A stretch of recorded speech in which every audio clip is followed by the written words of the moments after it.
দেখো ওই যে বাবা এসেছে, তাড়াতাড়ি দেখো তো বাবা কি এনেছে। কি এনেছো বাজার থেকে? মাছ এনেছি, মাছ। এই মাছ দিয়ে কোফতা বানাবা, ঠিক আছে? এটা কি মাছ? কোফতা বানানো কত ঝামেলা তুমি জানো? কি মাছ? আমার মা বানিয়ে দিবে, ওকে? আচ্ছা দেখি তোমার মাই বানাক।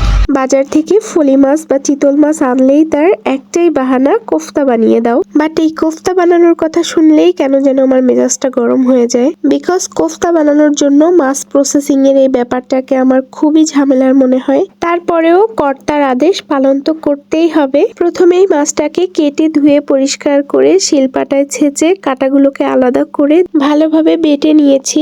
এর মধ্যে পেঁয়াজ কুচি, মরিচ কুচি, ধনেপাতা কুচি, আদা রসুন বাটা, হলুদের গুঁড়া, মরিচের গুঁড়া, জিরার গুঁড়া আর পরিমাণ মতো লবণ দিয়ে খুব ভালোভাবে মেখে নিয়েছি। দেন একটা ফ্রাই প্যানে তেল গরম করে কোফতাগুলো অল্প আঁচে বাদামি করে ভেজে নিব।